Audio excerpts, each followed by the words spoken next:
Life's a binge. Bow, bow, bow, bow, bow, bow, bow, bow, wow.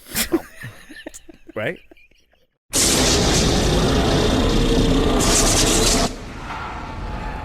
Welcome to Life's a Binge midweek special. Hi there. Talking about Supernatural. On a Supernatural train. I tell you, it's a fun ride so far. Hey, nice shirt. Isn't it? Isn't it good? It's different. That's a bonus. I had my purple shirt I was going to wear. You should have. But you should just wear it every time now. It could be my shirt, my Life's a Binge midweek shirt. Yeah. That's the one I wear. Yeah. This one looks good, though. You're looking sharp. This is a classic BJ and Todd shirt. I've worn this probably 500 times playing music with Todd. So there you go. That works. Yeah, so it's been sweated through so many times. So you radio listeners, if you want to know this whole shirt gag, go to the YouTube channel like these lovely folks that are out there watching. So much to see. Yeah, there's so much to see. Like my Pee Wee shirt. It's Pee Wee Herman, but it's not. I didn't get Are you that curious? at all. Now the listeners are curious, but YouTube gets it. He's a loner. And I'm a rebel. curious too. He's a Even though, loner like, and a rebel. He's got the I bike get it handles. now. Yeah, I get it now. it's a Pee Wee Herman shirt. It's got but the pull. Let me see. It's got the little tassels on the handlebar. Yeah. Oh, It's brilliant. I love it. So the listeners have no idea, but you YouTubers out there, you get it. So thank you for that. I think you made it. You explained it well. Yeah, close enough. So we like to make these short and sweet, so we're going to talk about Supernatural. Season 1, Episode 8, called Bugs.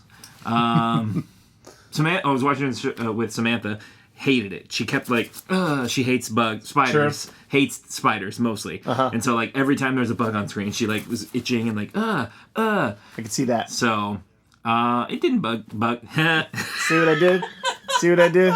It didn't bug me. But it didn't. I thought it was a good episode. Now, you got lost somewhere along the way, or what happened there? I must have been bugging out. But, hello! That's what we do here. So, no, it was cool. I mean, and it's so funny. So this is clearly, we're still early in the series. Yeah. But this is episode 8. Episode 8. Almost halfway. Episode 11 will be halfway through the first season. Oh, really? It's 22 episodes. Yeah. So okay. Next week we'll have gotten halfway for sure. So the sort of formula for the show seems to be, that they come upon a situation, a supernatural situation. Check the paper and go check it out. Right. Yes, and then but it's also so we've had Mary Worth, Blay Mary, and these themes Hookman, that you've heard of and you know of, or things that kind of creep you out, and this is like a creep you out. It's definitely creepy type of thing. First note that I have, because once again, people, I have notes. And once again, he has nothing. I have notes. They're in my brain. I said, those are some fast-acting bugs. They ate that first guy real quick, fell down in the hole. They just, hollowed him out real fast. But now, it wasn't the same bugs throughout the entire thing? First it was beetles, and then it was spiders, and then there was, the bees at the end. Was it, but those bees? Yeah. That's what those were? Yes. I thought maybe they were locusts or something, because they sure made a lot of noise. They were bees. There was a lot of them. But see, that was the problem. Say. There was so many bees. That was my problem with this episode. There were so many bees that, that many bees alone would be a problem. They kept, squirting them with, on-fire bug spray. Right. But I was like, there's still a lot of bees in there. So if they're out to get you, they're going to sting the bejesus out of you. If they're cursed bees that are bent on destruction of humans, that's a lot of bees. They're going to do that. So yeah, that I did have a little bit of a problem with that, and also doing so many bees on a technical standpoint, it was clearly CGI. Well, the spiders too, when they crawled out of the shower, it was the CGI effect. Did you notice? Now, was that one or the next one? I think it was that one. Dude, we stuck his hand into the. Oh yeah, thing, that was the next one. Oh, it was the next one. Oh, one. okay. Yeah, all right. I get it. Which I wrote that down as a note, so I'm glad you remembered it. Cool.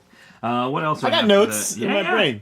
None of the construction workers stopped the brothers from climbing down in the hole where the guy died 6 hours ago. You know what I mean? They just jumped down the hole in a construction site.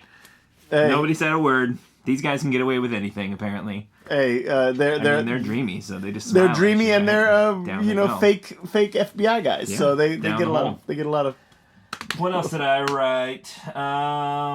They found these skulls in the ground with the son, and he didn't want to call the police when they found a bunch of skulls. Or the kid didn't want to. They're like, no, we got this or whatever. And they took him to the professor, but They found a mass grave in the ground, and like the kid wasn't freaking out about that at all. He just like goes about his merry way.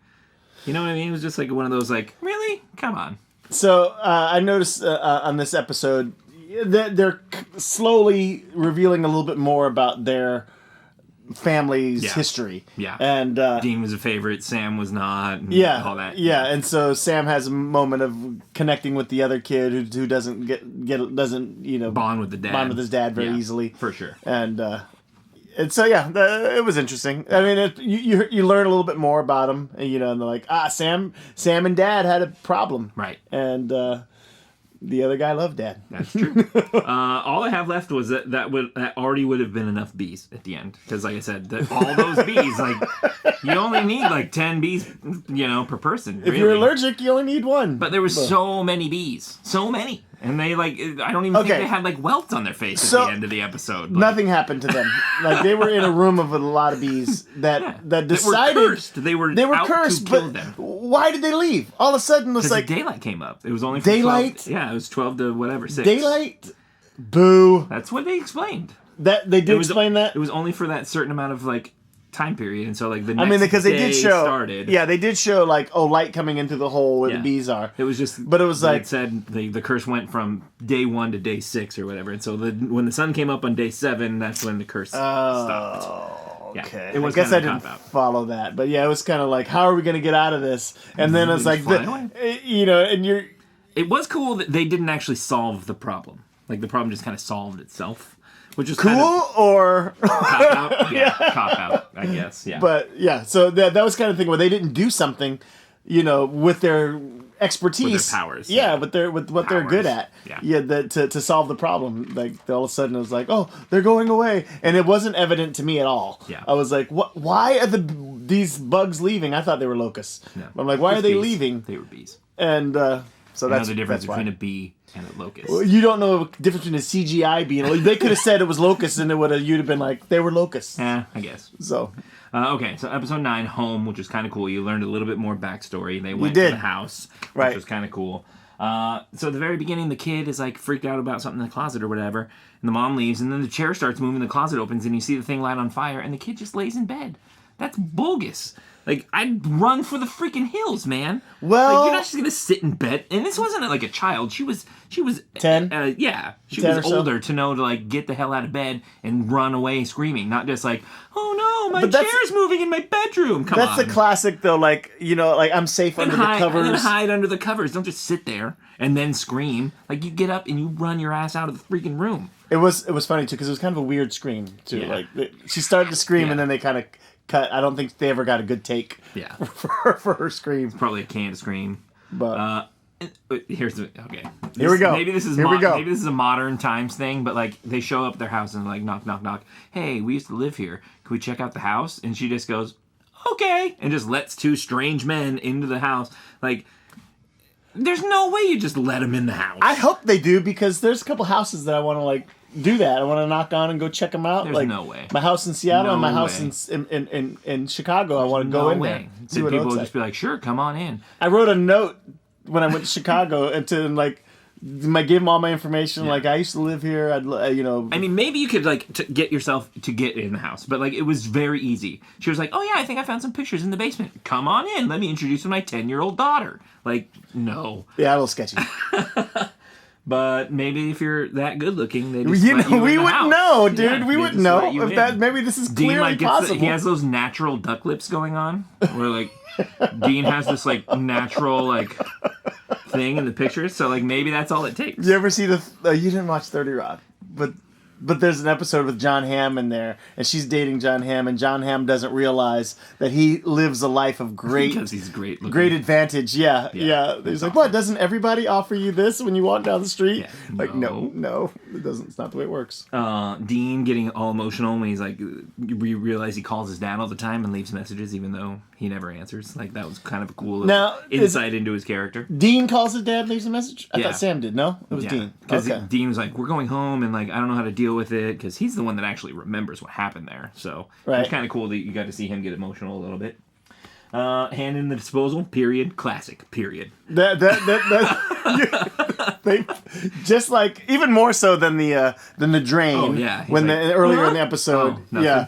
Let me go back. But they did it. They did that again though. Yeah. They did it again where you're like something and then and it was kind of and funny. And then the monkey's like, I chopped your hand off. So that was kind of cool. Yeah, and it was like all of a sudden, like he's got his hand and it's jammed in there. So and then the amount of blood that squirts up at him, like, where's the room for out this? Of the drain. Yeah, like it was ridiculous. like, and like I'm pretty sure there's no way an actual garbage disposal would destroy your hand instantaneously. I'm not gonna stick my hand down there and find out. There's only one way to find out. I don't think they're built that way. But maybe, I don't know. You know what? But it's cool though because there's a mystery of what happens in the garbage disposal. But there's no way I'm sticking my hand down there. And I like I have stuck my hand in a garbage disposal though. I haven't and like got stuff out. But like I turn the switch off and I have never unplugged it though. But I do turn it off and like I'll stick my hand. Have you ever stuck your hand in a haunted garbage disposal? I have not. See, so you never know. I have both left. So what else do I have? The psychic lady was awesome. She was my favorite person that they've had. I like that so actress. Far. Yes, she was great. She's done a lot of things. She's done a lot of things. I couldn't tell you her name. Right. But I could tell you something she's been in. But she was great character for the show. Yeah. And we're probably close to time already. I don't know where we're at, but I just want to make sure we get this in. There was no racks in the fridge. The kid just climbed in the fridge. Like, who doesn't have racks in the refrigerator? That was a little weird. Like, and then I looked again, and she had them, but they were like standing up along the side. Like they clearly like took them out and like moved them into that position. I'm like, you could have like put something tall in there, maybe like a big water jug or something to justify it. Nope, just a big open empty rack refrigerator so the kid could climb in. Cop out, lame excuse for having a fridge. Anyway, and then double what? Is what I wrote at the end. Mom and dad, like mom shows up to like save him, and dad's just chilling in psychic office. Didn't seem very dead, did he? He did no, but that's not. That dude's alive.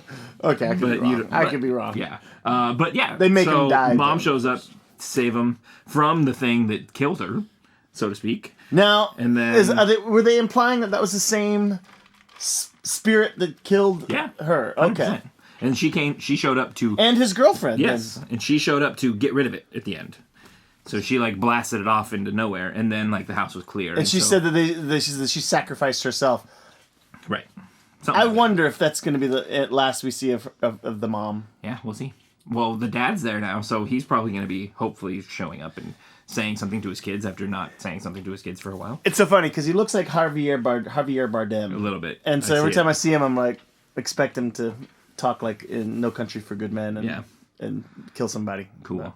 But that was all I had for those ones. It was the story's definitely moving along now. It's not so much like boo-hoo. It's very much like and they're teasing you with the dad a little bit. You know, like I can never tell him the truth or something. You're like, what truth? You know. So we'll see. Yeah, you'll find out in season 12.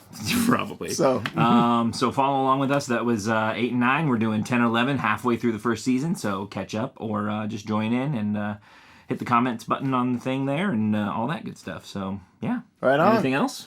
So far so good. Yeah. And we can bash it a little bit. Yeah. It's fun. It's fun. It's fun. It's fun and cheesy, but it's perfect. So great. But it's a good show. Oh, big ups to Kim. Kim Kunkel. Kunkel, yes. Yeah. Who met them. And now is on our So thanks. They go to the Supernatural fests. Take some business cards. Yep.